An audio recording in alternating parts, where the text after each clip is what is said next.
안녕하세요. 금요사건 파일 디바제식합니다. 1971년 8월 23일 낮 2시 15분 서울 대방동 건물이 즐비한 대로에 난데없는 총성이 울려 퍼졌습니다. 근처를 지나가던 사람들은 혼비백산 놀라서 도망치기 시작했죠. 잠시 후 수원, 영등포, 인천이라고 쓰인 버스 한 대가 빠른 속도로 달려왔는데 경찰들이 세워둔 바리케이트에 부딪혀 정차하고 말았죠. 근데 곧이어 무장한 경찰들이 이 버스를 향해 총격을 시작합니다. 버스 안에서도 대응 사격이 이어졌습니다. 그러니까 이 버스가 일반 승객을 태운 차가 아니었던 겁니다. 잠시 뒤 버스 내부에서 수류탄이 터졌고 주위가 잠잠해졌습니다. 그때 버스 안에는 무장한 군인 22명이 있었는데 이 중 18명이 즉사했고 4명만이 살아남습니다. 대난, 서울 한복판에서 벌어진 유례없는 총격전. 사건 직후인 오후 3시 간첩대책본부에서 공식 발표를 진행했습니다. 무장공비들이 서울에 침투했다가 저지되었다 라는 내용이었죠.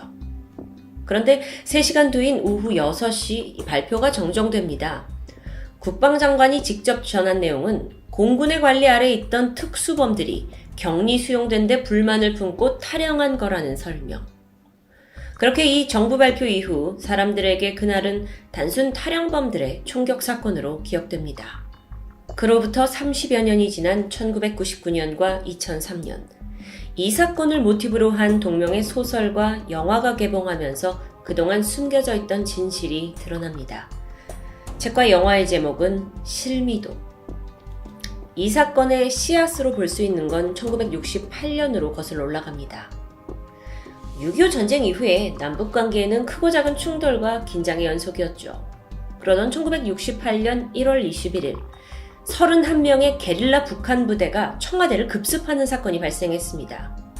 다행히 작전은 실패로 돌아갔지만 31명의 북한군 중 유일하게 살아남은 부대원이 있었는데 김신조라는 사람입니다. 그는 체포되었을 당시에 기자들한테 이렇게 외쳤죠. 박정희 모가지 따러와 수다. 이 말은 온 국민에게 큰 충격을 안겼습니다. 그리고 그 충격은 박정희 대통령도 마찬가지였겠죠. 분노한 박 대통령은 북에 보복할 목적으로 대한민국의 북파공작 부대를 결성하는 것을 승인했습니다. 그러니까 이들의 목적은 북한 김일성을 암살하는 것이겠죠. 그렇게 시작된 이 특수부대의 본부는 인천의 작은 섬 실미도에 꾸려집니다. 창설 명령이 떨어지고 같은 해 3월부터 즉각 대원 선발이 시작되었어요. 군은 그 첫 번째 대상으로 사형수들을 물색했습니다. 그러니까 만약 작전이 실패하더라도 비밀에 붙여서 뒤탈을 막기 위해서였는데요. 하지만 결국 법무부의 반대로 무산되었고 다음으로 그들이 찾은 건 가족과 연락이 끊긴 무연고자들이었습니다. 그렇게 해서 계속 인원을 물색했죠. 군은 전국의 합기도나 태권도 체육관을 돌아다니면서요. 신체 건강한 20대를 눈여겨봤고 그렇게 마지막엔 총 31명의 대원을 선발합니다. 31명. 이 인원은 북한이 난파했던 그 31명과 같은 규모였죠. 모집된 그리고 일부 납치된 대원들의 직업은 다양했습니다. 그 중엔 운동선수, 수리공, 서커스 단원, 심지어 요리사도 있었습니다. 이렇게 특수부대에 오랫동안 훈련받은 군인이 아니라 평범한 직업을 가졌던 사람들까지 선발된 데는 이유가 따로 있었습니다. 바로 이 훈련에 참가하면 다양한 보상을 해준다는 달콤한 약속 때문이었죠. 임무기간 중에 월 600달러 지급, 이틀에 한 번 담배 한 갑, 외출 자유, 보장됩니다. 참고로 당시의 미화 600달러라는 가치는 하나로 그때 당시 환율로 계산하면 약 16만 원인데 그때의 공무원 한 달 월급이 10,000원 정도였으니까 정말 엄청난 액수죠. 또 6개월만 훈련을 받으면 미군 부대에 취직을 시켜준다라는 소리를 듣고 입대한 사람도 있었습니다. 그렇게 모두들 크고 작은 기대감을 품고 훈련원들이 모였고 1968년 4월 이 창설 날짜를 따서 684 부대, 일명 실미도 부대가 탄생합니다. 이후 인천 실미도에서 그들을 기다린 건 말 그대로 지옥훈련 그 자체였습니다. 근데 이게 단순한 병영훈련과는 좀 거리가 멀었죠. 실미도 훈련장에 가보면 이 대원들을 관리하기 위해 군에서 파견한 기관병들이 있었습니다. 문제는 이 기관병들이 실탄이 장전된 기관총을 들고 대원들을 위협했다는 부분인데요. 분위기가 아주 살벌하죠. 더 빨리빨리 해라! 라면서 실제 사격을 가하는 바람에 한 부대원은 옆구리에 관통상을 당하기도 했습니다. 이런 무시무시한 분위기 속에서 안전장비도 없이 외줄타기를 강요했고 또 한 대원은 그로 인해 머리가 깨지는 사고를 당하기도 했습니다. 훈련을 제대로 소화하지 못하면 인간 이하의 대접과 온갖 폭행을 당하기 일쑤였고요. 하루 일과를 좀 살펴보면 새벽 4시 30분에 시작됩니다. 그리고 훈련은 오후 5시까지 이어졌죠. 저녁 6시 10분부터는 정신교육이라는 명목하에 구타가 이어졌는데요. 이들은 정말 24시간 내내 무장한 기관병들의 강력한 통제와 매서운 감시 속에서 살아갔던 겁니다. 근데 문제는 사실 이런 고된 훈련만이 아니었어요. 처음 지원했을 때 준다던 $600는커녕 매달 고작 3,200원 정도의 봉급을 받습니다. 이마저도 3개월이 지나서는 받질 못했죠. 외출도 자유롭지 않았습니다. 이렇게 실미도 부대의 상황이 매우 열악했는데 놀랍게도 대원들의 능력은 그야말로 일취월장이었습니다. 특수부대라는 이름에 맞는 그 훈련 때문이었을까요? 대원들은요, 산악 6km 정도 구간을 26분 만에 완주할 수 있었고요. 이건 그 북한 김신조 부대의 속도보다 1분 빠른 기록이라면서 군이 기뻐했죠. 대원들이 사격을 하면 명중률이 거의 100%에 가까웠다고 합니다. 시간이 지나서 훈련 1년차가 되니까 군 부대의 그 경계를 뚫고 서울 오류동에서 경북 의성까지 210km를 들키지 않고 침투하는 모의 훈련에 성공하기도 했습니다. 극도의 지옥 훈련도 이겨낸 대원들, 이때쯤 되니 자신감이 그야말로 하늘을 찔렀다고 해요. 이제 북한에 침투해서 김일성을 암살하는 건 시간 문제라고 생각했습니다. 그 목표가 이 부대의 존재의 이유였으니까요. 그리고 마침내 이 모든 작업이 끝나면 자유를 얻어서 포상을 받고 실미도를 나갈 수 있을 거란 희망이 부풉니다. 그렇게 1969년 10월 대원들은 드디어 북한으로 향할 준비를 하고 있었습니다. 무기와 폭약으로 무장을 한 채 서해 최북단에 위치한 백령도로 향했습니다. 그리고 거기서 막사를 꾸리고 평양으로 침투를 하라라는 군의 명령만을 기다리게 되는데요. 사흘이 지나도 아무런 소식이 들려오지 않았습니다. 그러다 마침내 고대하던 명령이 떨어지는데 돌연 실미도로 복귀하라는 작전 취소 명령입니다.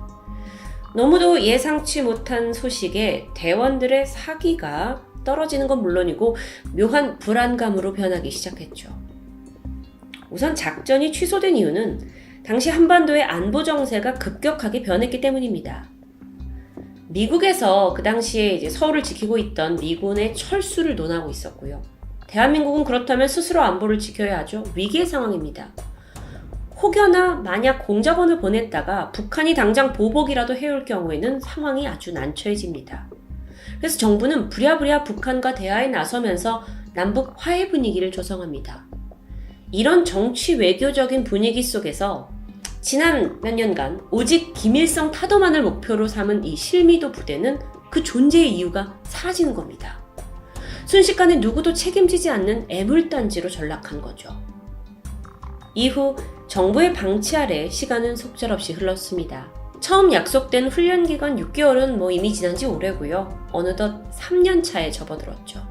그 사이 부대의 생활 환경은 더 열악해졌습니다. 보급품들은 형편없어졌고요. 사실 방치된 부대에 좋은 걸 보낼 필요가 없다고 생각했던 모양이에요. 식사는 개밥 수준이었다고 하네요. 근데 그마저도 잘 나오지 않아서 대원들은 굶주림에 시달렸고요.